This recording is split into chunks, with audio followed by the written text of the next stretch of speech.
everyone, my name is Lane, and today I'm going to share my interest in the subject of fat. Fat has become a hot topic in the health and diet field lately. Many health gurus have begun to revisit the narrative of importance of fat in the body and the various pathways fat travels to give us health. Although we may hear commonly shared viewpoints, there are a few areas that experts still disagree on when it comes to saturated fat and polyunsaturated fat such as seed oils. To get a better grasp on these interests, I've compiled various videos from experts and divided the long segment into parts for easier digestion. So if we have an expert all over the map here, I hopefully did a good job to put these pieces together so that you can view it for whenever at your own leisure. Disclaimer, I'm not a healthcare professional, so if you have someone that you want to seek out for advice, please seek someone that's local there in your area.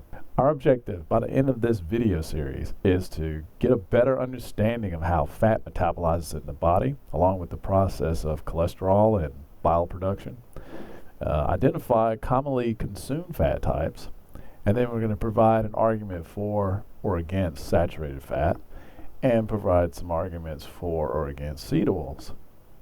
And then at the very end, this is the thing to pull it all together. We're going to try to ask the panel of these health gurus to address the viewer concerns regarding saturated fat and seed oils. And if all goes well, I'll add a nice little surprise at the end of the video series.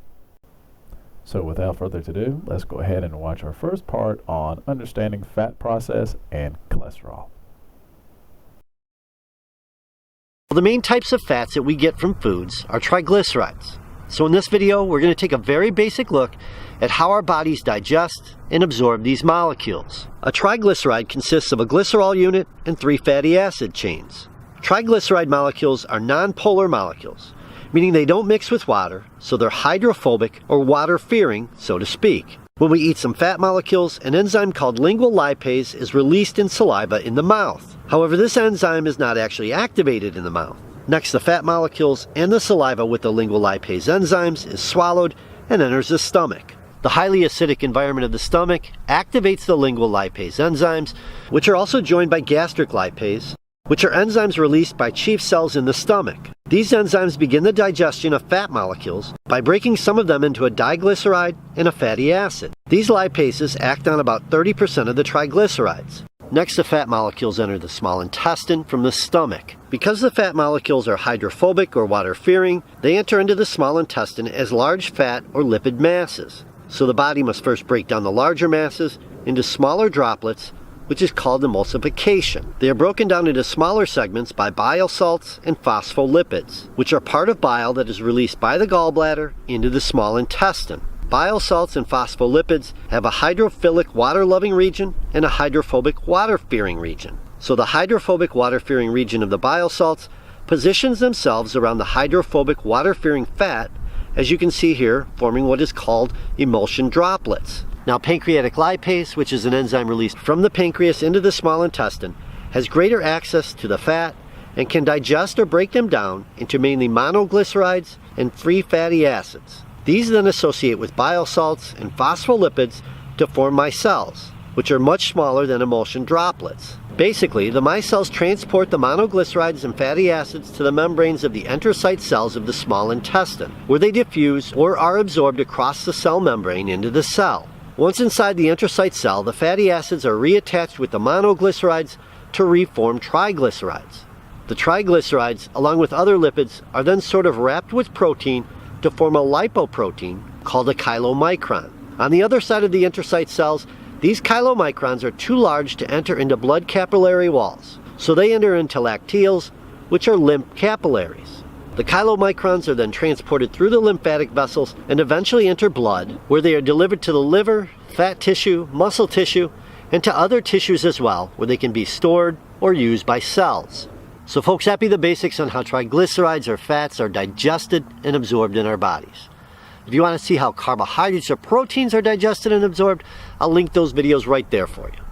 Till next time, I am out of here.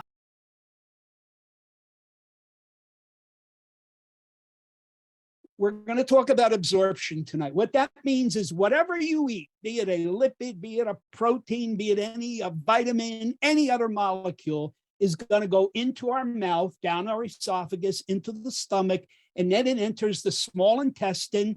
Finally, it enters the large intestine, and it goes out your rear end. So that's how whatever you eat traverses through the human body. Now, some of those molecules obviously have the ability to be absorbed. The intestine makes a decision. Whoa, we need you. So I'm going to pull you in, and it pulls it into an intestinal cell. They're called enterocytes. And then the enterocyte has a decision to make. Oh my goodness, these molecules I've just absorbed, should I let them pass through and get into what we call the systemic circulation, the bloodstream, and then wherever it's going to go? Or should I, as the intestine, the so-called first line of defense, especially the toxic things, say, oh no, you're not getting in. You may have got into me, but I'm going to evict you right back out to the lumen of the intestine. For people who don't know, lumen is just like the opening part of a hose. It's the hole in the donut. It's what things go through as they're passing through our body. And they have to leave the lumen and enter an enterocyte, an intestinal cell, to get in. All right, so that's how anything gets in. Now we're talking about lipids tonight, specifically cholesterol, but I do want to talk about the lipid that everybody else knows, and they talk, oh, fatty acids. There's certain types of fatty acids maybe I should be eating, maybe I shouldn't. Whatever fatty acid you eat, and most of them come in the form of a triglyceride. And then when it goes down into our intestine, the pancreas secretes enzymes that break up the triglycerides into fatty acids, and fatty acids get absorbed, and then your enterocyte decides what to do with them. That's all I'm talking about fatty acids tonight in general, because what I'm really dwelling on is cholesterol.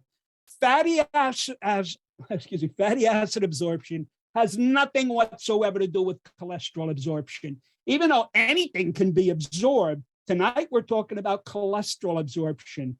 The mechanisms by which cholesterol gets into the intestine they use very different receptors than what fatty acid used to enter the intestine. So we're not really going there tonight. That's another complex lecture. So, all right, we're going to eat cholesterol.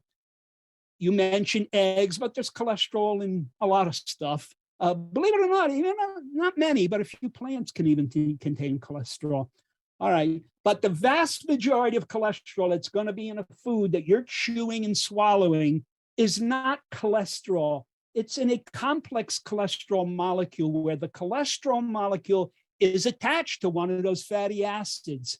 When cholesterol is attached to a fatty acid, we're going to call that cholesterol ester. So that's a much bigger molecule than cholesterol, because it consists of cholesterol plus of usually a long chain fatty acid. So it's a pretty monstrous molecule. So most of the cholesterol we eat are cholesterol esters. A few of the molecules of cholesterol we eat don't have a fatty acid attached to it. It's simple cholesterol. We're going to refer tonight to that as free cholesterol. The biological term is unesterified cholesterol, but we're going to call it free cholesterol. And it's so crucial because the only cholesterol molecule, if it gets into your gut and goes to the small intestine, that can be pulled in by specific receptors is free cholesterol. Cholesterol ester, if it makes it that far, will just keep on passing right through your small intestine, right through your rectum and out in the stool.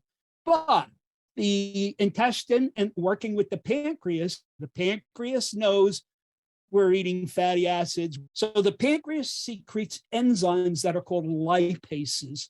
Lipases just have the power to slice fatty acids off of triglycerides, slice the fatty acid off of cholesterol ester, which would change CE, cholesterol ester, into free cholesterol.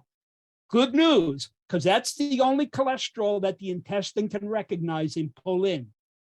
People who have pancreatic problems, they don't make enough lipases, these fatty acid esters pass right through them. They have malabsorption, they have fatty diarrhea. So that would be in the most extreme form. But we all have different genetics and we all manufacture lipases to varying degrees. So different individuals have different ability to deesterify some of the things you're eating And that's going to affect absorption of both fatty acids and cholesterol ester. Okay, so I'm eating an egg. Most of the cholesterol in there is cholesterol ester. It's in the yolk, and it's going to go down. And if my pancreas is working, some of that cholesterol ester will be deesterified into free cholesterol. That is not is going to pass right through me because it's just too big. The intestine has no receptor that can attach to cholesterol ester and pull it in. But the receptor in the lining of the enterocyte does have the ability to recognize unesterified cholesterol. So when cholesterol ester comes down and it's deesterified into free cholesterol, it's going to be in the proximal, that's the beginning part of the small intestine. And then the intestine has a decision to make. Wow, this person just ate. There's a lot of stuff in that gut lumen. There are fatty acids, there's cholesterol, there's glucose, there's a lot of stuff that this person eat. So I now have to decide what to absorb. All right, so the intestine is looking at the gut lumen and it sees free cholesterol now. If I could take one of those little submarines and go right down your esophagus, stomach into the intestine, and I could start interviewing cholesterol molecules, and I went up to each and every cholesterol molecule, and there would be bazillions of them sitting in your gut lumen, but I'm going to interview them one at a time. And I would say, Mr. Cholesterol, Mrs. Cholesterol, can I ask you, where the heck did you come from? How did you wind up in this person's intestine? And that cholesterol molecule would say, well, he ate an egg and he swallowed me, and here I got deesterified, separated, and here I am. And you know what? About 20 to 25% of the cholesterol molecules I interview in the gut lumen would give me that answer. Well, if you know how to do math, you would say, wait a minute, maybe 20, 25% of the cholesterol molecules were ingested.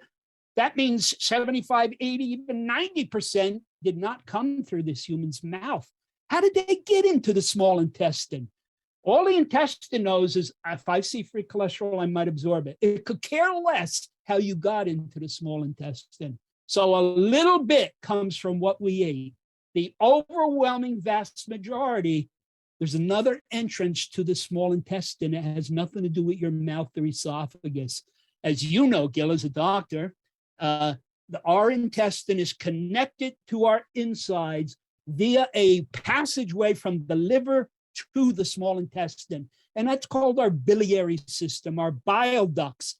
So the liver can take things it doesn't want, secrete it into the bile. Sometimes it's transiently stored in the gallbladder, but ultimately it will pass out of the gallbladder through our bile ducts and come out in the very early part of the small intestine and enter the lumen of the small intestine. So the truth is that 75 to 90% of the free cholesterol molecules, those are the only absorbable molecules that are in our small intestines at any given time of the day, came via the liver and the bile duct. They did not come from our mouth. And in general, that is why the amount of cholesterol you eat, for the most part, and there are exceptions, has nothing to do with the bulk of cholesterol that's going to be absorbed. The overwhelming majority of cholesterol that you and I are probably going to absorb during the day was produced in our body. It was shipped back to the liver, get rid of it. The liver pumped it into our bile ducts and it wound up in the intestine. And the liver and our insides are hoping, God, I hope that intestine excretes this unneeded cholesterol into the stool. The cholesterol ain't, or the intestine isn't that bright.